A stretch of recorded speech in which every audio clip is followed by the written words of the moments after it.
श्री कृष्णा श्री कृष्णा श्री कृष्णा श्री कृष्णा। गुरुर्ब्रह्मा गुरुर्विष्णु गुरुर्देवो महेश्वरः गुरुः साक्षात् परं ब्रह्म तस्मै श्री गुरवे नमः। तस्मै श्री गुरवे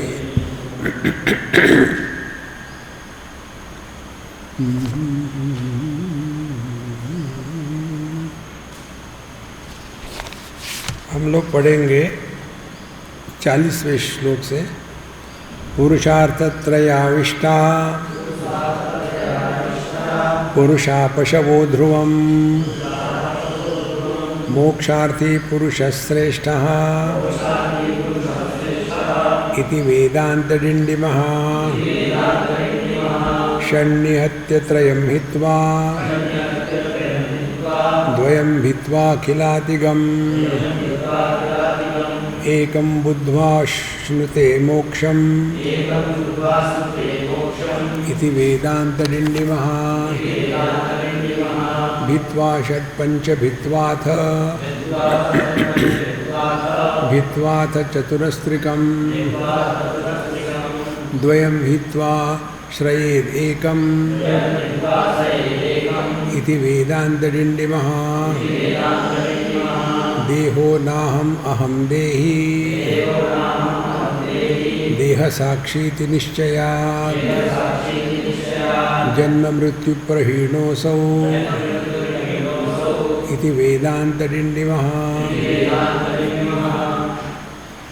वेदांत की साधना को आध्यात्मिक साधना कहते हैं। बाकी की जितने भी है धर्मशास्त्र उसको आदि भौतिक को महत्व दे करके साधना बताते हैं कि हम अपने शरीर से जब जीते हैं तो इस जगत में कैसे जिए। तो हमने अपने को देह माना है तो ये जागृत अवस्था सत्य हो गई। और जागृत अवस्था सत्य होने के बाद दो बातें हो जाती है। एक तो हमारे पास क्या क्या है क्या क्या नहीं है, और दूसरा हमारे रिश्ते नाते। इतना ही सारा संसार है। तो ऐसा जो स्वीकार करते हैं कि मैं देह हूँ और ये जगत सत्य है, तो उनके लिए कैसा जीना चाहिए ये बताने के शास्त्र को कहते हैं आदि भौतिक शास्त्र, जो है कर्म प्रधान, और इसी को धर्म कहते हैं।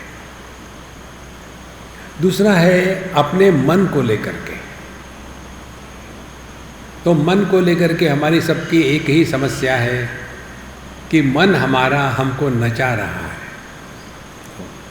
तो ये मन को लेकर के जो साधना है वो आदि दैविक साधना है। उसमें दो प्रकार की है। एक तो है योग की साधना और दूसरी है उपासना की साधना। योग की साधना में हम अपने मन को नियंत्रण में लाने का प्रयत्न करते हैं। होता नहीं, बात अलग है, प्रयत्न करते हैं। और जो उपासना साधना है वो हम अपने मन को कोई उच्च आदर्श प्रदान करके उस उच्च आदर्श के प्रति अपने आप को समर्पित करते हैं। वो हो गई उपासना की साधना। तो ये दोनों साधनाएं जो है आदि भौतिक और आदि दैविक, ये हमको प्रकृति में ही रखती है, लेकिन ठीक ठाक रखती है। तो कैसे ठीक ठाक है? आदि भौतिक साधना करने वाला व्यक्ति संसार के लिए समस्या नहीं होता और वो संसार को समस्या के रूप में स्वीकार नहीं करता। आप देखेंगे साधारण व्यक्ति का जीवन, हम लोग अपने सुख दुख के लिए अन्य को बदनाम करने में एक्सपर्ट है। देखो, तो जो व्यक्ति दुनिया को अपने सुख दुख का कारण नहीं स्वीकार करता और जो व्यक्ति अपने कारण दुनिया को सुख दुख नहीं देता, वो हो गया धार्मिक जीवन। अब दूसरी बात है, हम अपने आप से परेशान हैं। मनुष्य जितना अपने आप से परेशान होता है और किसी से परेशान नहीं होता। सबसे ज़्यादा परेशान हम अपने आप से। और कौन परेशान करता है हमको? मनीराम महाराज नचा रहे हैं देखो, और फिर पूरा जीवन उसी में जाता है। मुझे ये अच्छा नहीं लगता, मुझे वो अच्छा नहीं लगता, ये ऐसे होना चाहिए, वैसे होना चाहिए। सबको आवाज़ सुन नहीं रहे क्या? ठीक है ना? ये महात्मा उठ के चले गए, इसलिए मुझे लगता है कि हम लोग उस कोने में बैठा करेंगे स्पीकर के पास, तो ठीक रहेगा कल से, ठीक है ना? तो वहाँ स्पीकर रहेंगे, स्पीकर और यहाँ तक नहीं आ सकते ना? आ सकते यहाँ तक, तो फिर यहाँ लाया करो। अभी नहीं, कल परसों जब भी होगा, नहीं तो भी क्या फर्क पड़ता है। हम तो अपने लिए बोल रहे हैं, हम आपके लिए नहीं बोल रहे हैं। देखो, अच्छा महाराज, तो हम सभी के सभी अपने ही कारण सबसे ज़्यादा परेशान हैं। देखो, और इसके लिए व्यक्ति जब अकेला होता है, यार मैं बहुत बोर हो रहा था। क्यों बोर हो रहे थे भाई? कौन आया था? नहीं, कोई नहीं था, तो अकेले थे। हाँ, अकेले थे। तो तुम अकेले हो थे और बोर हो रहे थे, किसके कारण? यार मैं अकेला बोर हो जाता हूँ। ये मालूम है कैसे है? एक व्यक्ति डॉक्टर के पास गया और डॉक्टर को कहा उसने कि डॉक्टर साहब मेरी एक समस्या है। बोले क्या समस्या है?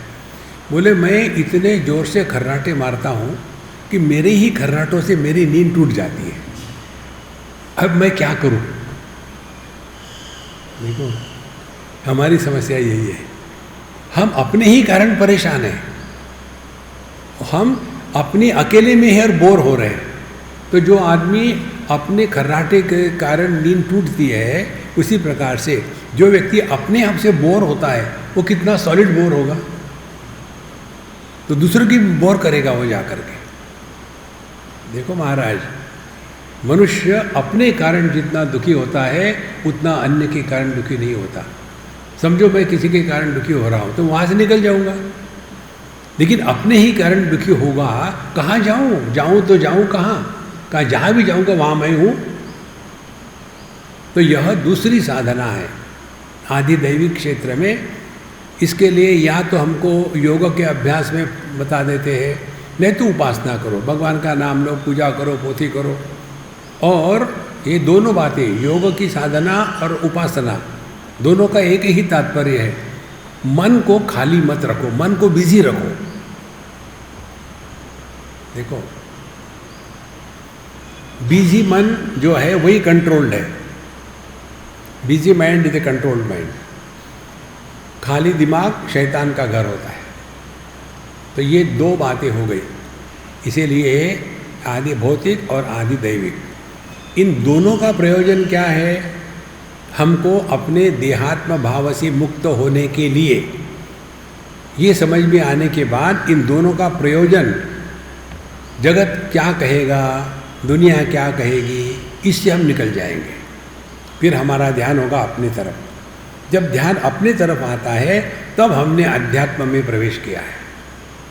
देखो, तो अध्यात्म में बताते हैं तो गलत प्रश्न मत पूछो। आपके पास समस्या है तो ये मत देखो किसके कारण समस्या है, प्रश्न ये पूछो किसको समस्या है। तो आप देखेंगे समस्या के मूल में एक व्यक्ति बैठा है। पति को है, पत्नी को है, भाई को है, बहन को है, पुत्र को है, कन्या को है, पड़ोसी को है, देखो, गुरु को है, शिष्य को है, समस्या है किसी को। अब ये जो जिसको समस्या है वो कौन है और कब उसका जन्म हुआ था, तब पता चलेगा। देहात्म भाव स्वीकार करने के बाद ही ये सब पलटन पैदा हो जाती है। इसीलिए आध्यात्मिक साधना का पहला लक्ष्य है देहात्म भाव की निवृत्ति। यही बात यहाँ कहते हैं, देहो नाहम अहम देही, देही साक्षीति निश्चयात्। 3 स्टेप्स बताइए। देहो नाहम, मैं देह नहीं हूँ। दूसरी, मैं देही हूँ। देखो, तीसरी स्टेप, देह साक्षीति निश्चयात्। तो पहले अपने आप को देह से अन्य करके, फिर कौन है? देही है। अब ध्यान से सुनना। मेरे चश्मा आपको नहीं देख रहा है, समझो मैंने चश्मा निकाल करके यहाँ रख दिया और बताया देखो चश्मा रखा है मैंने, देख रहा है तुमको सब, मैं ज़रा घूम के आता हूँ। नहीं, चश्मा नहीं देखता। चश्मे के पीछे आंखें हैं, आंखें भी नहीं दिखती, आंखों के पीछे कोई बैठा है। हमारे होठ नहीं बोल रहे, होठों के पीछे कोई बैठा है। देखो, आपके कान नहीं सुन रहे, कान के माध्यम से कोई सुन रहा है। इसी को देही कहते हैं। देह में रहने वाला देही, फ्लैट में रहने वाला फ्लैटी, देखो देही। तो पहली स्टेप है देहो नाहम, दूसरा देही अहम, मैं देही हूँ। अब सवाल ये आता है कितने देह है? 10 देह है। तो 10 देही हो गए क्या? देखो महाराज, आप लोगों ने पढ़ा है ना, गीता पढ़ी है ना इन्होंने? गीता में 13वें अध्याय में विषय आता है, इदम शरीरम कौन्तेय क्षेत्रमित्य विधीयते एतद्यो वेत्ति तं प्राहुः क्षेत्रज्ञ इति तद्विदः क्षेत्रज्ञं चापि मां विद्धि सर्वक्षेत्रेषु भारत। तो यह देह जो है क्षेत्र है, उसमें रहने वाला क्षेत्रज्ञ। तो साधारण व्यक्ति का ज्ञान क्या होगा? जितने क्षेत्र जितने देह उतने देही उतने क्षेत्रज्ञ। भगवान कहते नहीं नहीं नहीं नहीं नहीं, ऐसी बात नहीं। क्षेत्रज्ञम चापि माम विद्धि सर्व क्षेत्रेषु भारत, सभी में मैं ही प्रकट हो रहा हूं। देखो अब क्या हो गया? देह में रहने वाला क्षेत्रज्ञ या देही, लेकिन ये देही हर देह में अलग अलग नहीं है। एक ही परमात्मा सभी देह में देही के रूप में प्रकट हो रहा है। ये बात जिसको गले उतरेगी वो वेदांत के अध्ययन का अधिकारी है। बाकी के लोग तमाकू लो, चूना लो, रगड़ो और खाओ। देखो महाराज,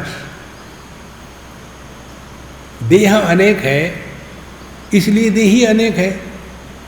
बुद्धिज्म में, जैनिज्म में, कर्मकांड में, उपासना में, योग में, सब में यही सिद्धांत कहते हैं कि हर देह में एक जीव होता है। जीव ने पाप पुण्य किए, धर्म अधर्म किया, फिर स्वर्ग नरक जाएगा, फिर वापस आएगा, फिर जाएगा, और ये कभी खत्म नहीं होगा। यहाँ हमको वेदांत मदद करता है। तो पहले ये बताते हैं देहो नाहम, पहले ये साधना करनी है। अब ध्यान से सुनना, देहो नाहम का अभ्यास कैसा करें? कारण का ज्ञान कार्य से होता है। देखो, आप पंचदशी पढ़े हैं इधर में? पंचदशी, उसमें ये विषय आता है, बड़ा विस्तार से आता है। यह कोई ले लो आप, जैसे अभी दिन आ गया। दिन आ गया माने क्या? कैसे कहा आपने? अरे भाई सूरज आया ना ऊपर में। अच्छा, तो सूरज ऊपर आया इसका मतलब दिन आया। सूरज नहीं है तो दिन नहीं है। कार्य कारण, कार्य कारण, पहली बात। तो यदि मैं देह नहीं हूँ, ये कारण है, तो क्या कार्य होगा उसका? देखो, यदि ये फोन मैं नहीं हूँ तो इसका अर्थ क्या है? फोन के जो गुण धर्म है वो मेरे नहीं होंगे। देखो, इस फोन में बैटरी है, मुझ में बैटरी नहीं है। इसमें दुनिया के कॉल आते, मुझ में कॉल नहीं आते। ये किसी के साथ अटैच है, मैं किसी के साथ अटैच नहीं हूँ। ये तो साधारण हो गया। अब इसको अपने में लगाओ। देही देह से अन्य है। अब इसका अभ्यास क्या करेंगे? तो देह के क्या गुण धर्म है? देह का आकार है पहला गुण धर्म। तो हम बिना आकार के हैं, ये अभ्यास करें। देखो, हम बिना आकार के। आज सुबह सुबह जब हम बैठे थे कन्हैयालाल की गोद में, हम मेडिटेशन नहीं करते, हम भगवान कृष्ण की गोद में बैठते हैं, तो फिर कुछ करना ही नहीं, फिक्र उसकी है। जैसे छोटा सा बालक माँ की गोद में जाके बैठता है, मौज में रहता है, थम्स अप करके फिट हो गया। फिक्र तो मम्मी को, अपने को क्या फर्क पड़ता है। इसीलिए मेडिटेशन के चक्कर में कभी मत पड़ना, नहीं तो क्रैश कोर्स इन मेडिटेशन करोगे और क्रश हो जाओगे उसमें। तो हम यदि देह नहीं है तो देह का लक्षण क्या है? देह का आकार है, तो हम बिना आकार के होंगे। अब बैठे शांति से, अब बिना आकार का क्या है यार, वो मैं हूँ, बैठे शांति। तो शब्द को आकार है, ओम नमः शिवाय, ओम नमः शिवाय। जिसको आकार है उसका जन्म है, स्थिति है, लय है। जिसका आकार नहीं उसका जन्म नहीं, स्थिति नहीं, लय नहीं। तो शब्द के आकार और शब्द के अभाव को निराकार। तो फिर क्या करनी है साधना? शब्द के अभाव को विषय बनावे और शांति का श्रवण करे।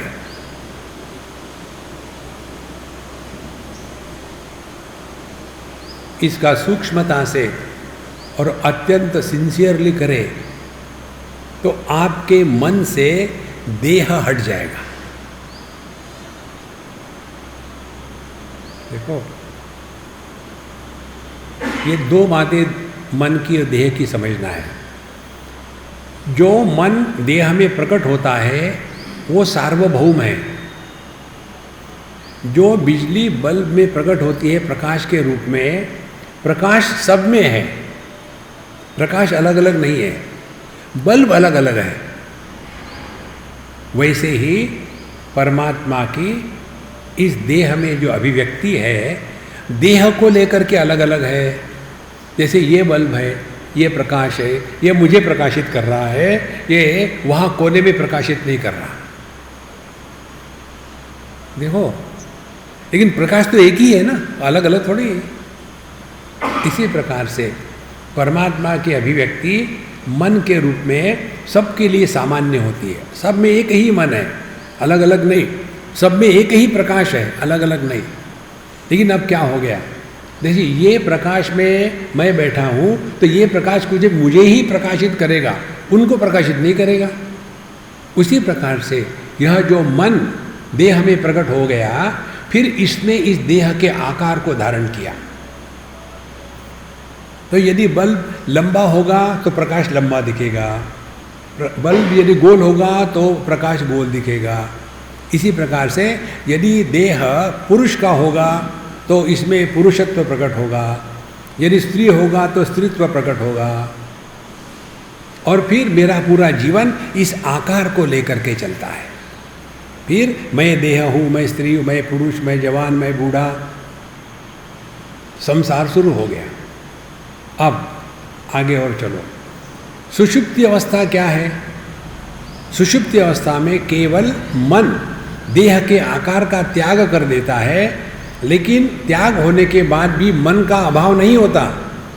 ये मन होने के कारण ही सांस चल रही है, खून दौड़ रहा है, डाइजेशन हो रहा है। मुर्दे में नहीं होता, क्योंकि मुर्दे में मन नहीं होता। जो सो रहा है उसमें मन है।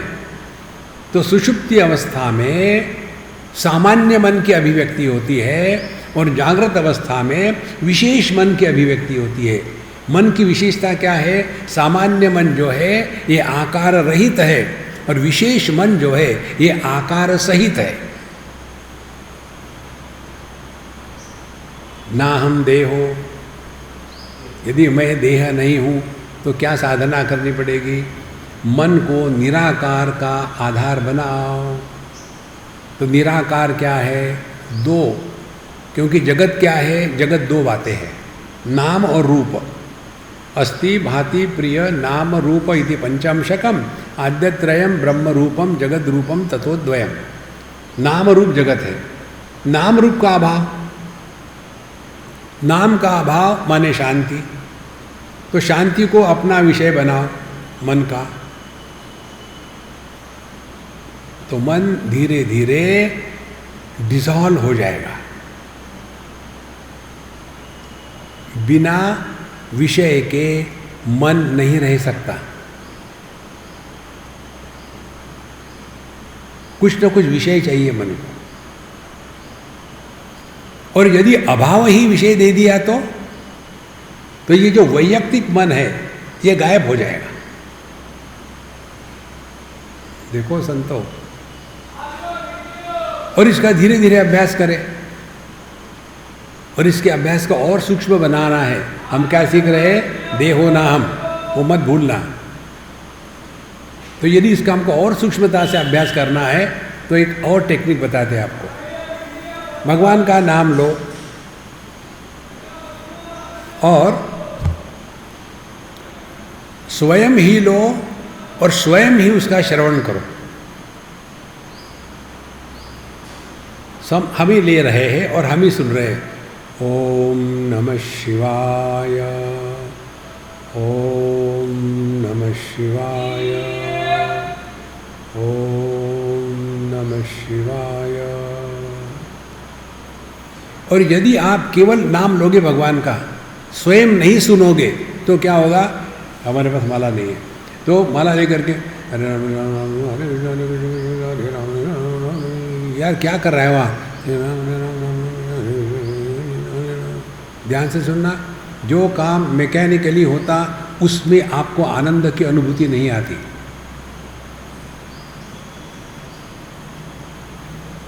हमको 100% उपलब्ध होना है। आनंद की अभिव्यक्ति किसको कहते हैं? 100% उपलब्धि को आनंद कहते हैं।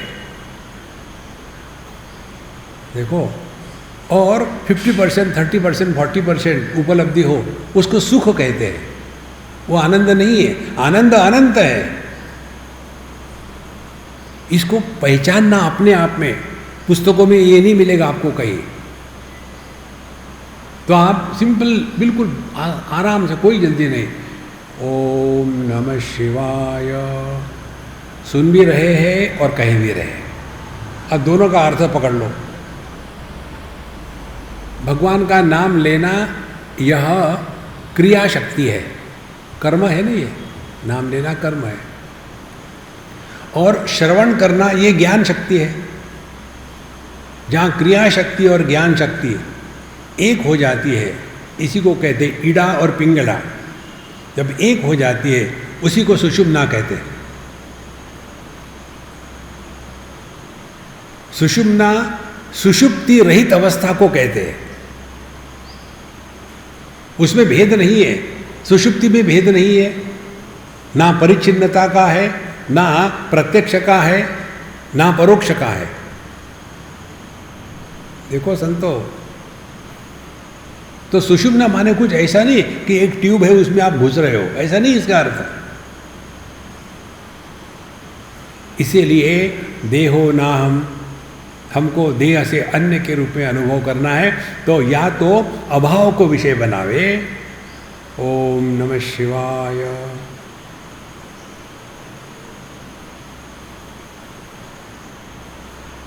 दूसरी वृत्ति आने के पहले और पहली वृत्ति समाप्त होने के दोनों के बीच में लय विक्षेपयोः संधौ मनस्तत्र निरामिषम ससंधि साधितो येन समुक्त नात्र संशया।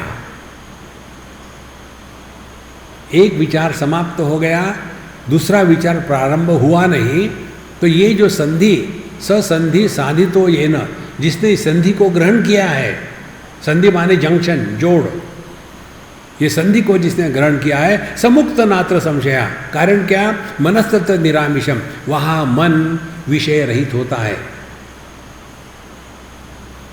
विषय रहित चैतन्य को ही मन कहते हैं,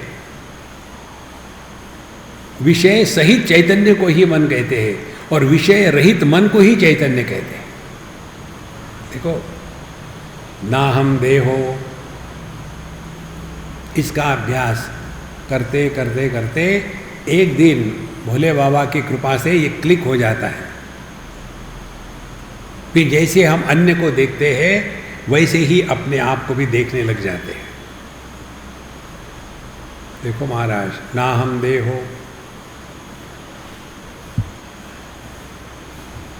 कहाँ गया? ना हम देहो अहम देही, तो मैं देही हूँ। अब ये दूसरी स्टेप है। देही माने कौन है? देखो, तब देही का जब हम अनुसंधान करते हैं तब पता चलता है देही यह अभिव्यक्ति है कि व्यक्ति है, इसका चिंतन करें। बल्ब में प्रकाश व्यक्ति है कि अभिव्यक्ति है, चिंतन करो। बिजली जब बल्ब से दौड़ती है तो वहाँ बिजली की प्रकाश के रूप में अभिव्यक्ति होती है, व्यक्ति नहीं होती। बल्ब की व्यक्ति होगी, 10 बल्ब है व्यक्ति, लेकिन प्रकाश एक है, और ये सभी बल्बों के पीछे एक ही बिजली है। इसी प्रकार से सभी देह में जो जीवन, जीवन माने जो जीव नहीं है, लेकिन हमने अपने आप को जीव मान के रखा है। पाप हम पाप कर्मा हम, तो नरक में जाओ, सीधी बात है। देखो साधु संतो, देहो ना हम अहम देही, तो ये देही कौन है? क्या ये जीव है या जीवन है? इसी को लेकर के कन्हैयालाल कहते हैं, क्षेत्रज्ञम चापि माम विद्धि सर्व क्षेत्रेषु भारत। बिजली कहती है कि क्षेत्रज्ञम चापु माम विद्धि सर्व बल्बेषु साधक, सभी बल्बों में मैं ही हूँ। देखो संतो, और आगे चले जाओ। एक बल्ब मंदिर में है, भगवान को प्रकाशित कर रहा है, दूसरा बल्ब टॉयलेट में है। ये 2 बल्बों को देखा, देखने के बाद बाबा जी मिला कि प्रश्न पूछो। तो हमको पूछा था किसी ने, स्वामी जी ये बताइए, ये बल्ब भगवान के मंदिर में है और वो बल्ब टॉयलेट में, ऐसा क्यों? हमने कहा इसका कारण ये है कि ये जो मंदिर का बल्ब है ना, इसने पिछले जन्म में बहुत पुण्य कर्म किए थे, बहुत दान धर्म किए थे। मुझे भी दान धर्म करो, फिर तुम्हारा भला हो जाएगा। अगले जन्म में तुम मंदिर में जाकर के बल्ब पैदा हो जाओगे। और वो जो दूसरा बल्ब टॉयलेट का, महापापी, सबको कष्ट दिए थे, टेररिस्ट था, इसीलिए उसको कहा देखो टॉयलेट देखो। अब ऐसी बात हो ही रही है, उतने में मंदिर का बल्ब फ्यूज हो गया। अरे राम राम, क्या हो गया? मंदिर का बल्ब फ्यूज, अब क्या करें? अब ऐसा करो, वो टॉयलेट का बल्ब निकालो, यहाँ लगा दो। अब ये बताइए, ये टॉयलेट का बल्ब यहाँ कैसे आ गया? कोई पुण्य कर्म उदय आ गए होंगे। अरे बेवकूफ़ी को कोई हद होती है कि नहीं? देखो महाराज, आपकी आंखें चाहे भगवान के विग्रह को देखे, चाहे यहाँ अपने यहाँ जो गोबर गणेश पड़े रहते पूरे स्थान पर, गोबर को देखे, तो भगवान के विग्रह को देखने से आंखें पवित्र हो गई और गोबर को देखने से अपवित्र हो गई। प्रकाशक प्रभावित नहीं होता। ये समझदारी को कहते हैं साक्षी अहम। तो 3 बातें बताई थी आपको। पहली बताई थी देहो नाहम, दूसरी अहम देही, और तीसरी देह साक्षी निश्चयात्। तो साक्षी क्या हो गया? यह जो देही है यह व्यक्ति नहीं, यह जिसकी अभिव्यक्ति है वो है ना? मजा, इस मजे में रहना, ये है वेदांत। इति वेदांत डिंडिमा। ये तो हमेशा दुखी दुखी, कई जगह हमने देखा है अध्यात्म के नाम पर ऐसे ना सूखा गिरता हूँ ना गिला करता हूँ।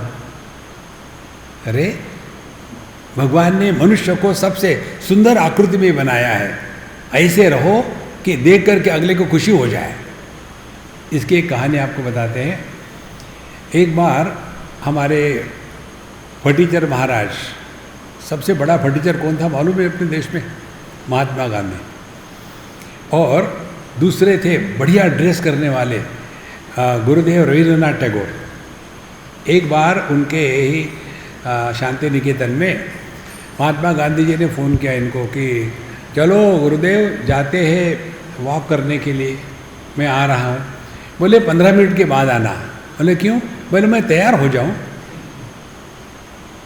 अब महात्मा गांधी को तैयार होने के लिए क्या टाइम लगता है? हमेशा तैयार ही है वो, देखो। और रविंद्रनाथ टैगोर को फिर बढ़िया प्रेस किए हुए कपड़े है और बढ़िया दाढ़ी है, प्रॉपरली मेंटेन है, जटा जूट नहीं है, प्रॉपरली मेंटेन है। और जब वो चलते थे तो लोग उनकी तरफ कितने आदर से देखते थे। हाँ, चाल ऐसी हो शेर के जैसे, कपड़े ऐसे पहने हो राजे के जैसे। और उधर से महात्मा गांधी हाथ में डंडा लेकर के आ रहे हैं। कौन देखेगा ऐसे फटीचर की तरफ? जगत में ऐसे जियो कि किसी को भी अपने तरफ देखने के बाद उत्साह प्रेरणा निर्माण हो जाए। ये जीवन है। देखो, अध्यात्म का मतलब ये नहीं कि दरिद्र को प्रदर्शित करना है। देखो महाराज,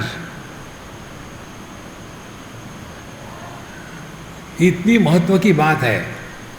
नहीं तो आदमी फंस जाता है इसी बाहर के चक्कर में, आडंबर में फंस जाता है। देहो नाहम अहम देही देही साक्षी निश्चयात्। इस ये करने से जन्म मृत्यु प्रहीणो सौ। फिर ऐसा जो व्यक्ति है जन्म मरण के चक्कर से छूट गया। देखो, एक बार की बात है, मुझे किसी ने पूछा था, वृंदावन की बात है क्या? तो लोगों को हर एक के बारे में जानने की बहुत होती है। स्वामी जी आप कहाँ के हैं? हमने कहा हमको पता नहीं, हम आजकल तो वृंदावन के ही है। आपके गुरु कौन है?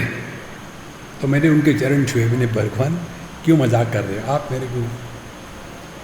आप ऐसा कहेंगे तो ये गुरु का अपमान है, ऐसा करने से आप नरक में जाओगे।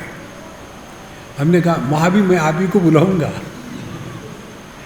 कहाँ भागोगे? देखो संतो, गुरुर्ब्रह्मा गुरुर्विष्णु गुरुर्देवो महेश्वरः गुरु साक्षात परब्रह्म तस्मै श्री गुरवे नमः। और यह परब्रह्म एक है, तो सत एक है, सदगुरु एक है। और वो सदगुरु बाहर होगा और अंदर होगा तो क्या फर्क होगा? बाहर में खाना रखा है, भूख अंदर है, पेट भरेगा? वहाँ से उठ करके पेट के अंदर जाए तब। इसी प्रकार से सदगुरु बाहर है, वो बता रहे बेटा जल्दी उठा करो, भगवान का नाम लिया करो। और अंदर का गुरु सो रहा है। तो सदगुरु कौन हो गया असल में? जब हम अपने जीवन के हर एक अनुभूति से सीखना, ये एक सिद्धांत बना लेते हैं जीवन में। हर एक अनुभूति से सीखना है। जो हमारी अपने अनुभूति से सीखने की क्षमता है, उस क्षमता को सद्गुरु कहते हैं। देखो महाराज, यदि हम सीखने को तैयार नहीं तो साक्षात ब्रह्मा जी भी आए, हम उनको कंफ्यूज करके छोड़ेंगे। देखो महाराज, इसीलिए बाहर मत ढूंढो संतो। सत्संग से बढ़कर के जगत में और कोई साधना नहीं है, क्योंकि यही हमारी गलत धारणाओं पर प्रहार होकर के हम उससे मुक्त हो जाते हैं। और गुरु वो है जो आपको मुक्त करता है, बांध के नहीं रखता। देखो, इसीलिए देहो नाहम अहम देहि देह साक्षी निश्चयात् जन्म मृत्यु प्रहीणोसो इति वेदांत डिंडिमः। अब अगला श्लोक है, प्राणो नाहम अहम देवः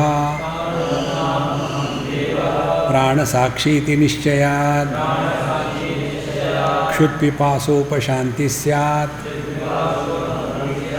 इति वेदांत डिंडिमः। अब हमने देह को निकाल दिया, अब दूसरा है प्राण। ये पंचकोश का विवेक इसको कहते हैं। फिर प्राणो नाहम अहम देवः, मैं प्राण नहीं हूँ। क्यों नहीं हूँ प्राण? कारण क्या? जो नियंत्रण करने वाला होता है वो नियंत्रित से अन्य होता है।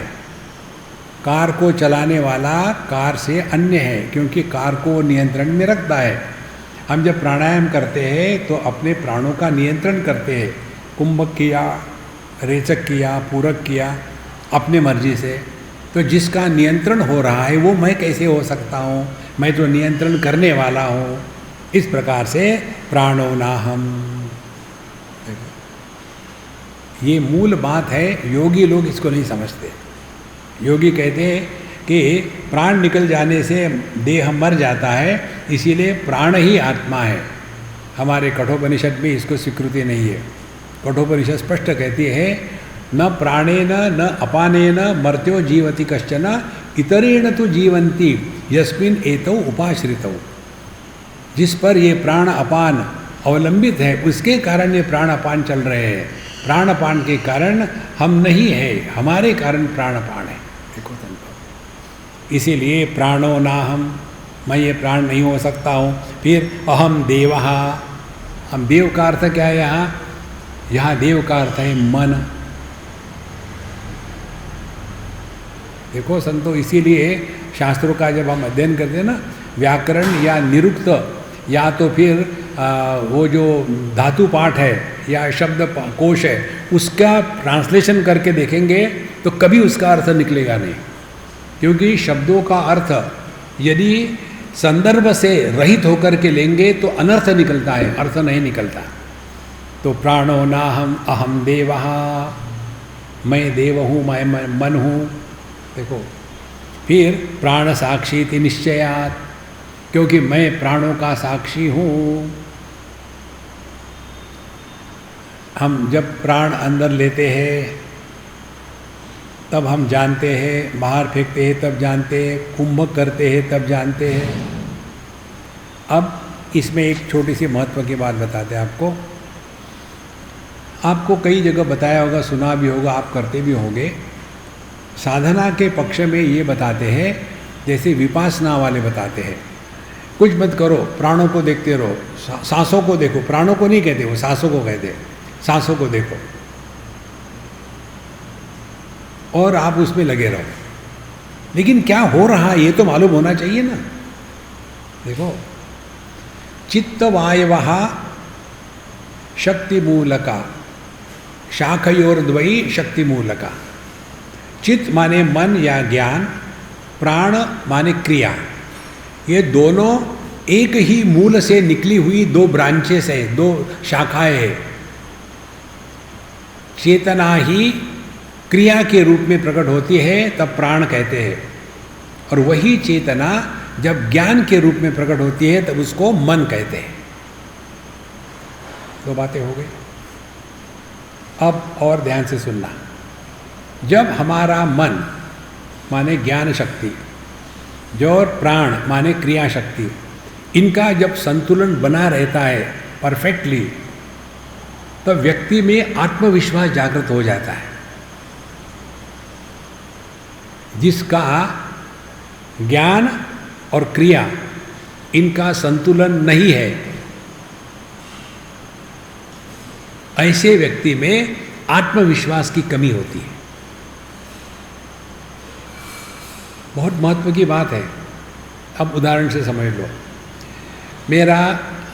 मेरी हथेली एक है, अभी हथेली से दो उंगलियां निकली। अब ये दो उंगलियां जो है ये एक दूसरे को समांतर नहीं हो सकती, क्योंकि एक ही पॉइंट से निकली है ना। एक पॉइंट से दो लाइनें निकले तो समांतर कभी नहीं हो सकती, कोई ना कोई एंगल रहेगा। अब ध्यान से सुनना। जितना मैं अपने मूल से दूर जाऊंगा उतना इन दो लाइनों में का अंतर बढ़ेगा। सरल सरल गणित है, कठिन तो नहीं है।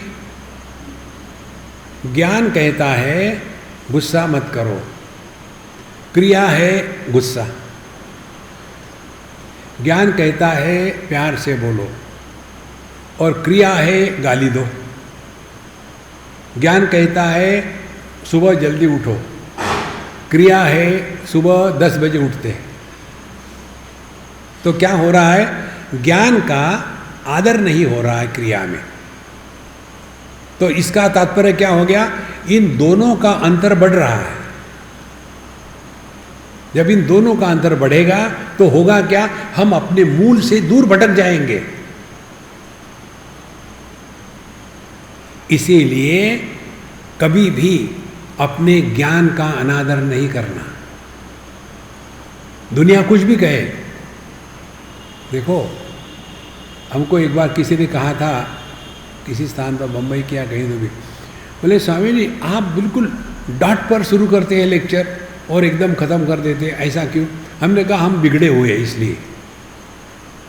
बोले नहीं, हमने देखा कई महात्मा जी कहेंगे हम आ रहे हैं जी 8 बजे और 10 बजे तक लोग बैठे हैं और ये अपने आएंगे। हमने कहा वो महात्मा है, मैं छोटा आत्मा हूँ। अपने ही ज्ञान का आदर हम स्वयं नहीं करेंगे तो अन्य कौन करेगा? और ये यदि हमने निश्चय से किया, ध्यान से सुनना, तब शब्द में अर्थ प्रकट हो जाते हैं। देखो, शब्द के पीछे ज्ञान है। शब्द की अभिव्यक्ति, जो ज्ञान की अभिव्यक्ति शब्द है। देखो, तो यदि हमारे ज्ञान में और क्रिया में एकत्व हो तो हमारे शब्दों में ज्ञान की शक्ति प्रकट हो जाती है। इसी को कहते हैं सत्य संकल्प। जब साधु संत कहते हैं ना किसी को, अच्छा तुम्हारा काम हो जाएगा, फिक्र मत करो, तो जैसा उन्होंने कहा वैसा हो जाता है। कारण क्या है? कारण यही है, उन्होंने अपने ज्ञान का आदर किया है। और लोग क्या करते हैं, हमको कुछ लेना देना नहीं है। अपने ज्ञान को हमको पवित्र शुद्ध रखना है। देखो, इसीलिए प्राणो नाहम अहम देवः देन प्राण साक्षी इति निश्चयात्। प्राण साक्षी माने कौन हो गया? अब ये प्राणों के माने अपने क्रियाओं के चलन वलन को देखने वाला, नियंत्रित करने वाला मन मैं हूँ। तो पहले हमने देह त्याग दिया, अब हमने प्राण त्याग दिए, लेकिन मरे नहीं। प्राण का त्याग कर दिया माने अब हमारा ज्ञान और क्रिया, इनका संतुलन बना है। देखो, आपका अनुभव होगा ये, कई बार सुबह में हम निश्चय करते सुबह जल्दी उठ जाएंगे और किसी कारण से नहीं उठते। एक बार हो गया, दूसरे बार हो गया, तीसरे बार हो गया, चौथे बार कहते यार ये अपने बस की बात नहीं, हम नहीं उठेंगे सुबह। क्या सुबह उठ के भगवान मिलती है? बाकी क्या छुट्टी पर जाते हैं क्या? भगवान तो 24 घंटे होते हैं ना, क्यों सुबह जल्दी उठना? ये बाबा जी को काम धंधा होता नहीं, जल्दी उठो जल्दी उठो। और फिर धीरे धीरे आदमी अपने गलती को जस्टिफाई करने लग जाता है और फिर एक स्थिति में पहुंच जाता है, ये मेरे बस की बात नहीं। क्लैब्यम मास्मगम पार्थ न एतत् त्वयि उपपद्यते। कायर मत बनो, सब संभव है। अभ्यासेन तु कौन्तेय वैराग्येण च गृह्यते। ये इन वेदांत डिंडिमा का अर्थ है महात्माओं। प्राणो नाहम अहम देवः प्राण साक्षी इति निश्चयात्। फिर क्षुत् पिपासोपशांति स्यात्। अब प्राण के गुणधर्म क्या है? भूख और प्यास, क्षुत् पिपासा, उपशांति स्यात्। जिसका अपने प्राण पर नियंत्रण है वो खाने पीने को लेकर के परेशान नहीं रहता। जो मिला है बढ़िया डट के खा लो और मौज में रहो। जितना हम अपने खाने पीने को कम चॉइस देंगे उतने हम प्रभु के पास है। महाराष्ट्र में एक बहुत बड़े संत हो गए, संत ज्ञानेश्वर महाराज। उनके ये कथन है, मनुष्य को केवल एक ही इंद्रियों को कंट्रोल करने में अपना मन लगा देना है और वो इंद्रिय है अपनी जीवा और रसना। हमने कल शायद बताया था आपको, यह रसना ऐसी है कि नचाती है, यही चाहिए वही चाहिए। एक बार बम्बई की बात है, हमने किसी के यहाँ खाना खाए और दूर था जहाँ हमने खाना खाए और उनको पता था कि हम पान खाते हैं, पान का हमको अच्छा लगता है। बोले स्वामी जी हम आपको आज पान खिलाएंगे। हमने कहा लाओ। बोले नहीं नहीं, हम जाके ताज़ा बनवा के खाएंगे। जहाँ हमने खाना खाया था वहाँ से ड्राइव करके 1.5 घंटे लगा पहुँचने में पान की दुकान पर। देखो, हम साउथ बॉम्बे में थे और ये पान की दुकान थी विले पार्ले में, कितना दूर, बहुत दूर अंतर है, भीड़ भाड़। और वहाँ जाकर के स्वामी जी अब इसका पान आप खा के देखो, और वो पान की दुकान बंद थी। अब मुझे बताओ यार, खाना है, पानी तो खाना है, खा के छुट्टी करो ना। लेकिन इतने हम गुलाम हो जाते हैं अपने रसना के। हम ये नहीं कह रहे कि आप भैंस के जैसा खाना खाना है, बड़ा टेस्ट से खाओ, एंजॉय करो, लेकिन उसे गुलामी नहीं करनी है। देखो, कई बार आप लोगों ने देखा भी और करते भी, अनेक महात्मा जितना भी खाना होता है उसको एक कटोरी में लेते हैं, सब इकट्ठा डाल करके, पानी डाल करके मिक्स करके पी लेते हैं, तो उनकी साधना है, उसमें कुछ खराब नहीं है। लेकिन आपको यदि वेदांत के अनुसार चलना है, अपने आप को परेशान मत करना। शरीर को कष्ट देने के लिए हमारा शरीर पर कोई अधिकार नहीं है। देखो, जैसे हम इस आपके आश्रम में है, अब इसको खराब करने का हमको कोई अधिकार नहीं। प्रयोग करो, अच्छी बात है, खराब मत करो। इसी प्रकार से देह हमने नहीं बनाया, उसका उपयोग करो, उसको नष्ट करने का कोई अधिकार नहीं। इस समझदारी से जीने को वेदांत की साधना कहते हैं। सो क्षुत पिपासोपशांति स्यात् इति वेदांत डिंडिमः। फिर उसके जीवन में भूख और प्यास ये समस्या नहीं रहेगी। हम अभी दुनिया में घूमते हैं ना, तो हर जगह में जाके यही प्रश्न पूछते हैं, स्वामी जी जब आप चाइना जाते हो तो वहाँ खाने को क्या करते हैं आप? हमने कहा मैं वहाँ चाइनीज लोगों को खाता हूँ। खाने का ही विचार, अरे वहाँ जाकर के सत्संग क्या करते हैं, ये विचार कोई किसी ने नहीं पूछा। यही पूछते वहाँ जा खाने का क्या करते, अरे मैं वहाँ खाने के लिए जाता हूँ क्या? हमारे मन में किसको महत्व है? एक कथा आती है रामचरितमानस में, शायद भगवान रामचंद्र जी समुद्र के किनारे लेटे हुए थे और पूर्णिमा की रात थी। लक्ष्मण जी के गोद में सर रख के लेटे हुए थे, मस्त आराम से शांत, कल का युद्ध था। तो भगवान ने पूछा, भाई देखो चंद्रमा कितना सुंदर है आकाश में, इसको देख करके तुम्हारे मन में क्या क्या विचार आ रहे हैं? तो हर एक ने अपने अपने विचार बताए। यदि हम वहाँ होते और हमको पूछते भगवान राम, तो हम क्या बताते? आहा, चंद्रमा को देख करके ऐसे लग रहा कितना बढ़िया पापड़ है। जो पेटू है वो चंद्रमा में पापड़ को ही देखेगा और कुछ नहीं देख सकता। जाकी रही भावना जैसी। इसीलिए संतो ये खाने पीने के चक्कर में ज़्यादा अपने को बर्बाद न करे। अब अगली बात बताते हैं, 45वां श्लोक। मनो नाहम अहम देवो मनस्साक्षीति निश्चयात् शोकमोहापहानि स्यात् इति वेदांत डिंडिमः। नाहम मनः अहम देवः। हम एक एक देव को बताएंगे, फिर सब देव को डिलीट करके अगले आखिरी के देव को बताएंगे आपको।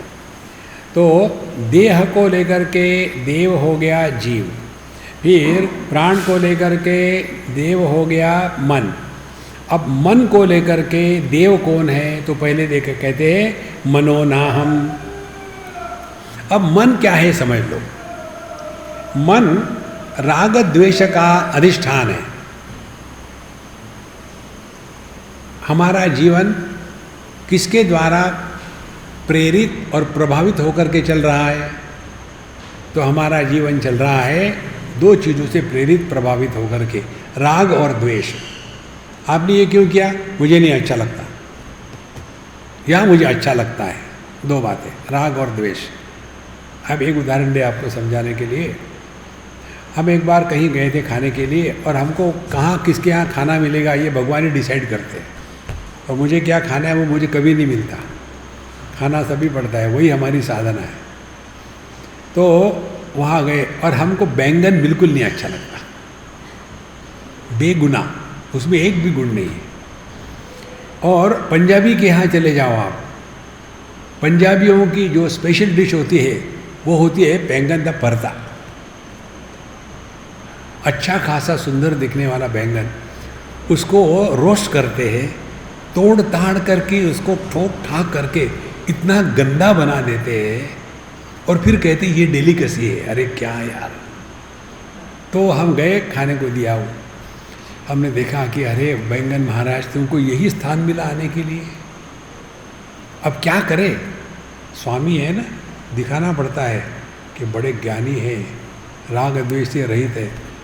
तो जैसे कहीं कचरा पड़ा हो तो हम लोग उस पर टिश्यू पेपर डाल करके उठा करके फेंक देते हैं ना, वैसा मैंने उस बैंगन पर चपाती को रखा, उठा करके मुंह में डाल करके एक गिलास पानी पी लिया, आयुर्वेदिक दवाई के जैसे, टेस्ट भी नहीं किया। अच्छा, वो जो मेरी पंजाबी अम्मा थी उसको लगा मुझे बैंगन का भरता अच्छा लगता है, फिर धड़ाल से आ गया।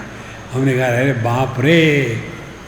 तो हमने कहा मुझे नहीं चाहिए अम्मा। बोले क्यों? मुझे अच्छा नहीं लगता। फिर उसका प्रश्न, क्यों अच्छा नहीं लगता? अब मुझे बताओ, राग द्वेष का कोई कारण है? कोई कारण नहीं। एक को एक वस्तु अच्छी लगती है, दूसरे को नहीं लगती, क्या कारण है?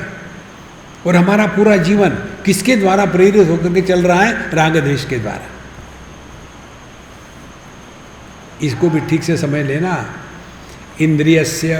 इंद्रियस्यार्थे राग द्वेषो व्यवस्थितौ तयोः वशम न आगच्छेत् तौ यस्य परिपन्थिनौ।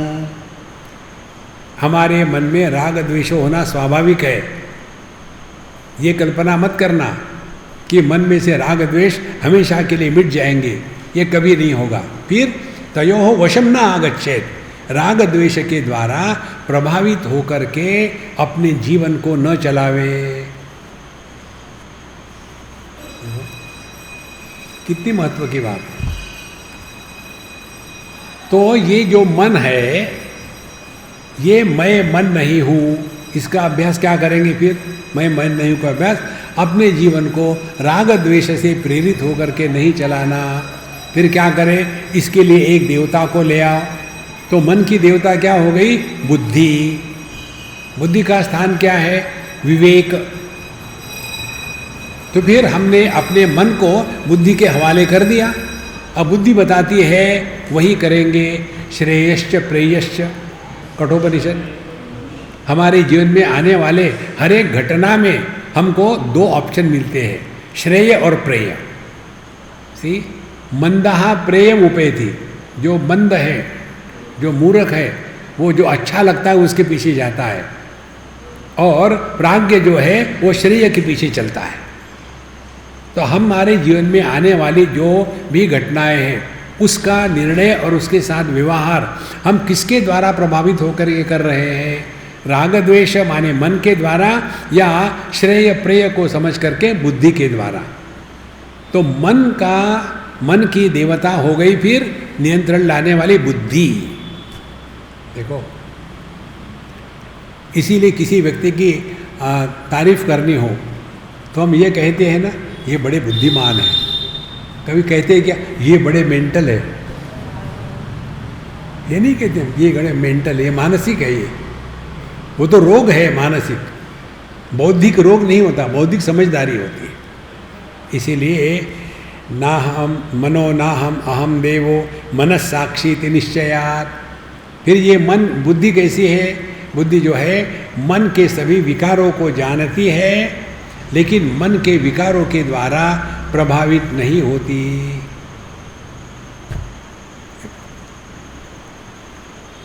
सो मनस्साक्षी निश्चयात्।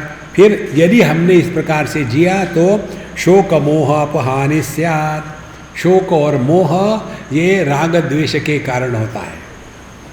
जो चाहिए वो नहीं मिला तो शोक हो गया, और जो नहीं चाहिए वो मिला तो शोक हो गया। देखो, मोह पता ही नहीं क्या चाहिए क्या नहीं चाहिए, और फिर हमेशा कंफ्यूज रहे। देखो, स्पष्टता होनी चाहिए विचारों में। जिसके विचारों में स्पष्टता नहीं है वो कभी भी अध्यात्म के मार्ग पर टिकता नहीं, भटकने लग जाता है। तो हमने किसका किसका त्याग किया अभी तक? देह का त्याग किया, प्राणों का त्याग किया और मन का त्याग किया। अब हाँ आ गए बुद्धि में। बुद्धिर्नाहम अहम देवो बुद्धि साक्षीति निश्चयात् कर्तृभाव निवृत्ति स्यात् इति वेदांत डिंडिमः। अब बुद्धिर्नाहम अहम देवः, मैं बुद्धि भी नहीं हूँ। देखो बुद्धि में श्रेय और प्रेय का निर्णय होता है, माने वहाँ भी द्वैत में हम फंसे हैं, ये अच्छा है ये बुरा है, इसको लेना चाहिए इसको नहीं लेना चाहिए। और इन सब का जो साक्षी है, ध्यान से सुनना, लाल रंग और पीला रंग मुझे नहीं अच्छा लगता, लाल रंग, अरे पीला अच्छा लगता है। दूसरा कहता है मुझे नहीं लगता पीला रंग अच्छा, येलो येलो डर्टी फेलो, मुझे तो लाल रंग अच्छा लगता है। ये स्थिति हो गई मन की। बुद्धि कहेगी नहीं नहीं ऐसा कुछ नहीं, जो है वो ठीक है। बुद्धि अपना निर्णय देगी। और परमात्मा, अरे क्या फर्क पड़ता है लाल है या पीला है। ये बहुत बड़ा सिद्धांत हमारा, ये महामंत्र है, क्या फर्क पड़ता है। इस मंत्र का जीवन में उतारो। देखो बहुत सिंपल बात है, क्या फर्क पड़ता है। इससे पावरफुल मंत्र आपको कोई मिलेगा नहीं। ये मंत्र का आपको उपयोग बताते हैं। एक बार हमको कहीं खाना खाने के लिए बुलाया था और उन्होंने हमको कहा कि स्वामी जी आपको हमारे पत्नी से डांट पड़ेगी। हमने कहा मैं खाना खाने के लिए कुछ भी खाने के लिए तैयार, गाली पड़े तो चलेगा। उनके यहाँ गए हम। जाने के बाद उस अम्मा ने कहा आज किस भिखारी को ले आए। तो मैंने उनको प्रणाम किया, भिखारी हूँ ना, तो प्रणाम किया। तो वो हमारे मित्र ने हमारे तरफ देखा, स्वामी देखा, हमने देख लिया, फिर मुझे तुम पर नाज है, तुम इसके साथ रहते हो। देखो महाराज आप जीवन को कैसा लेते हैं, ये महत्व की बात है। और फिर उन्होंने कहा आपके कारण मेरे पति बिगड़ गए। हमने कहा ये एक नहीं ऐसे कई है।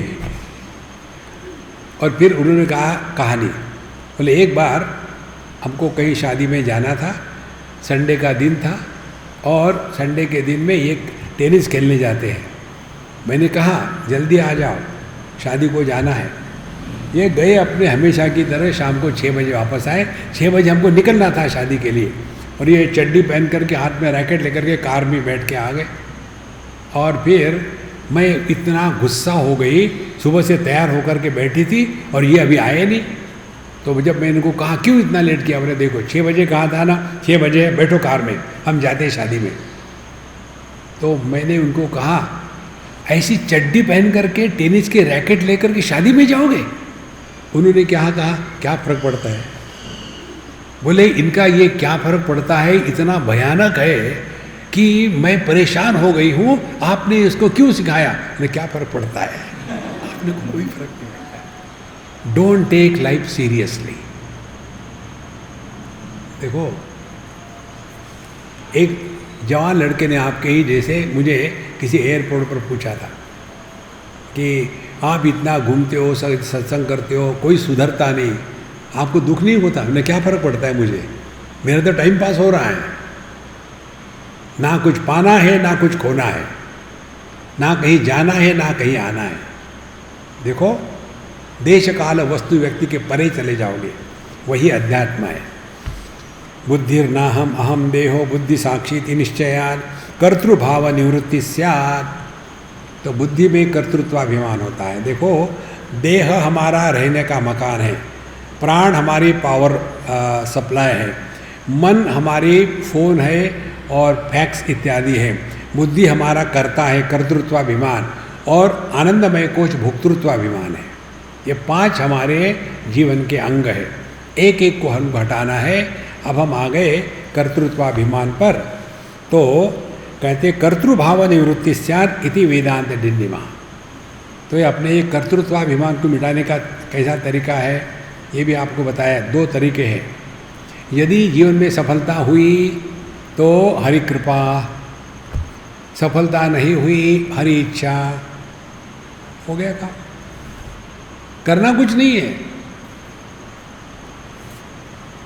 मेहनत करे, सब कुछ करे, लेकिन अधिष्ठानम तथा कर्ता करणम च पृथक विधम विविधा च पृथक चेष्टा दैवम चैवात्र पंचमम।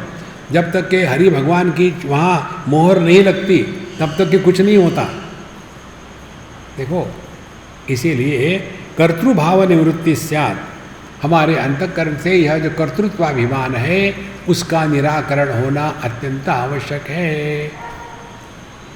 यही बात भगवद गीता के द्वितीय अध्याय में बताते हैं।